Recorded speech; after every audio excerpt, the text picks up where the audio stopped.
La première chose que je vais faire, ça va être de coller l'un de mes deux sourcils afin que quand je vais placer du blanc dessus, en fait on ne va plus le voir. Je vais mettre une base et je vais l'appliquer aussi sur mon sourcil de manière à le lisser et qu'on ne le voit plus.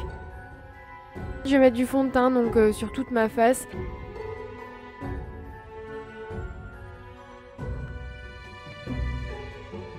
Ensuite, je vais poudrer l'intégralité de mon teint avec une poudre qui est de couleur plus ou moins banane. Ensuite, je vais recouvrir la moitié de ma tête avec du blanc. Donc l'intérêt d'avoir mis du fond de teint en dessous, c'est que quand je vais étaler correctement avec le Beauty Blender, il va se fondre avec le fond de teint et j'aurai un teint plutôt blanc cassé et assez uniforme. Comme vous voyez, la zone où il y a mon sourcil est un peu plus blanche, mais elle va être cachée par le nouveau sourcil qu'on va créer et les fards à paupières qu'on va mettre ensuite, donc ne vous inquiétez pas. Je vais en fait tout simplement tracer un sourcil qui est au-dessus du mien et la queue du sourcil va être sur ma queue naturelle, ce qui va donner un effet tombant. Je vais donc commencer par le tracer et le remplir avec un petit crayon pour les yeux pour bien distinguer la forme, puis je vais repasser avec un fard à l'eau noir et un petit pinceau afin de le rendre vraiment très noir. Je fais la même chose de l'autre côté avec le même crayon pour les yeux en accentuant un peu plus mon sourcil naturel pour donner un effet un peu plus méchant. Et ensuite je vais prendre un eyeliner afin de peaufiner les petits détails. Du côté Pierrot, je vais utiliser donc un fard rose que je vais appliquer du haut de mon sourcil, donc dans le coin interne très haut, pour le rabaisser dans le coin externe. Je ne sais pas si vous comprenez, mais l'effet qu'on va essayer d'avoir, c'est un effet tombant. Ensuite, avec le jaune, ce que je vais faire, c'est que je vais le monter assez haut près du sourcil, encore une fois, et il va aller jusque le milieu de l'œil. L'intérêt d'avoir poudré, comme vous pouvez le remarquer, c'est que on va pouvoir enlever les chutes très facilement sous l'œil. Et ensuite, le violet va vraiment faire en sorte de descendre l'œil, vu qu'on va le descendre plus bas vers le coin externe. Je vais appliquer du fard noir qui est vraiment essentiel du Pierrot si vous voulez faire tomber votre œil. On le voit sur pas mal de photos, je vous en mettrai sur l'écran. Ce que je vais faire, c'est que je vais vraiment en mettre dans l'intérieur de ma muqueuse inférieure. Je vais également en mettre au ras de cils inférieur et dépasser au niveau du coin externe en faisant tomber mon œil. Et pour que ce soit vraiment noir, je vais repasser avec un eyeliner. Ensuite, on s'attaque à la sorte de petite pique. Et comme c'est sur la paupière, eh bien, il faut faire attention quand on va réouvrir la paupière pour éviter les plis disgracieux. Donc ce qu'il faut faire, c'est placer le trait sur la paupière mobile, réouvrir l'œil afin de voir où le trait va se placer et ensuite le tracer. Je ne sais pas si vous avez compris. Vu que le produit n'était pas encore sec, j'ai eu le temps de réouvrir mon œil et de voir où l'empreinte va se faire et de pouvoir continuer mon trait sans qu'il soit disgracieux. Et par-dessus, j'ai rajouté un petit rond de manière à éviter les angles et éviter de montrer qu'il est méchant parce que mon Pierrot, il est gentil. Ensuite, j'ai pris mon Benetint, donc c'est une encre pour les joues et les lèvres que j'ai appliqué sur les joues afin de lui donner un peu de vie parce que moi mon but était de faire un Pierrot mais qui soit coloré. Donc j'ai appliqué mon Benetint en 3 couches de manière à ce qu'il soit vraiment très voyant. Ensuite j'ai fait le même pic et la même petite boule en dessous de l'œil.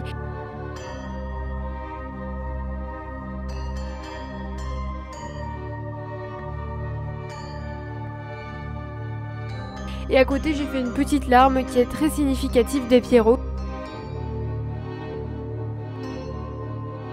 De l'autre côté, je prends un fard rouge, vraiment très rouge, le plus rouge que vous ayez. Et on va les tirer tout autour de l'œil. Et on va vraiment beaucoup les tirer, c'est-à-dire qu'ils doivent vraiment être visibles.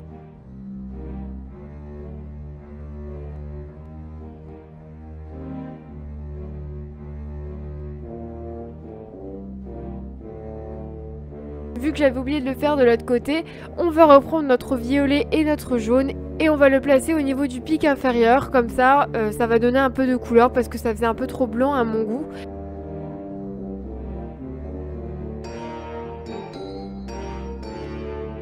À ce moment-là, ma caméra avait coupé, donc évidemment j'ai ensuite passé le violet et le jaune.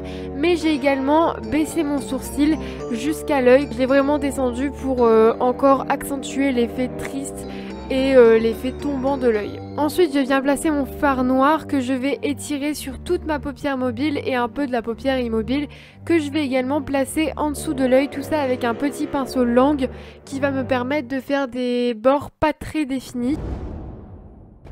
Je vais ensuite placer un crayon dans ma muqueuse inférieure et supérieure, dans mon ras de cils inférieur et supérieur.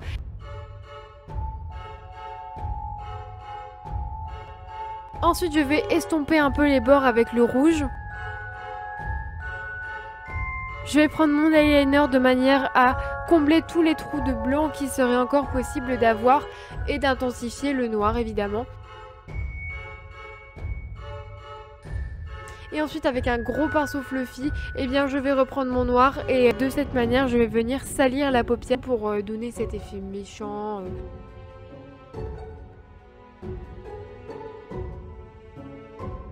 Puis après je reviens avec du rouge parce qu'on l'a un peu perdu en chemin et je viens refaire les contours. Je viens prendre mon mascara de manière à éviter d'avoir des cils un peu grisous qui traîneraient.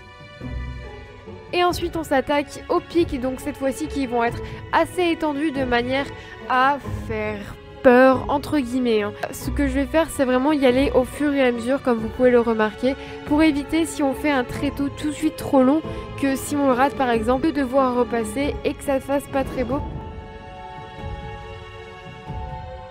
Et ensuite on le fait également sur le cil du bas, donc pareil on va étirer au fur et à mesure de manière à avoir quelque chose d'assez pointu.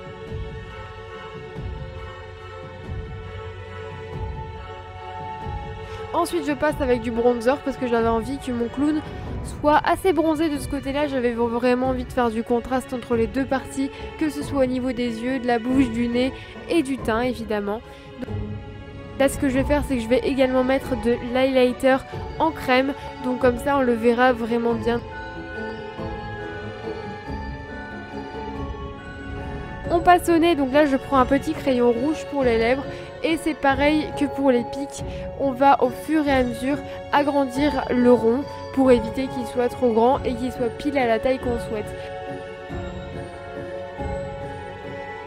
Du côté clown maléfique, eh bien on va venir avec le reste de fard à paupières rouge qu'il y a sur notre pinceau et de fard à paupières noir qu'il y a sur l'autre pinceau, donc les deux pinceaux fluffy, de manière encore une fois salir le nez parce que j'avais pas envie que ça fasse un rond très défini. Donc comme vous voyez des deux côtés ça fait vraiment un effet différent et pourtant de face on ne voit pas vraiment la différence, donc c'est ça qui est assez marrant. Je prends ce même crayon pour les lèvres et je vais tracer d'abord la bouche du Pierrot.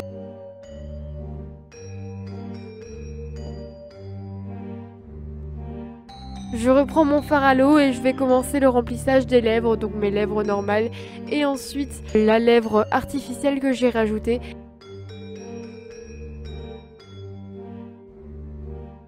Je prends ensuite un NYX lingerie, ici c'est le numéro 24, pour un peu foncer la lèvre. Je fonds les deux ensemble.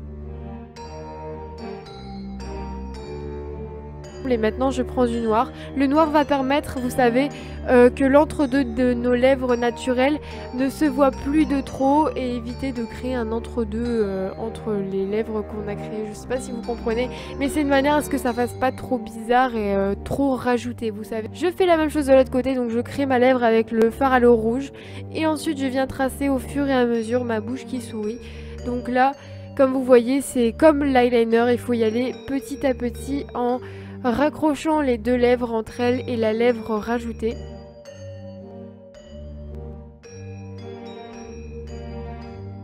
Ensuite je prends un liquide mat de chez Elsa Makeup, c'est le Black Hearth.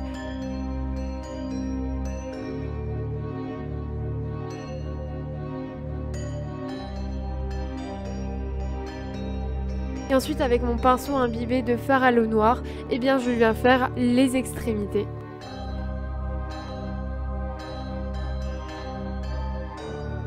Je peaufine les détails avec mon eyeliner noir de manière à vraiment que ce soit parfait selon moi. Et ensuite le make-up est terminé.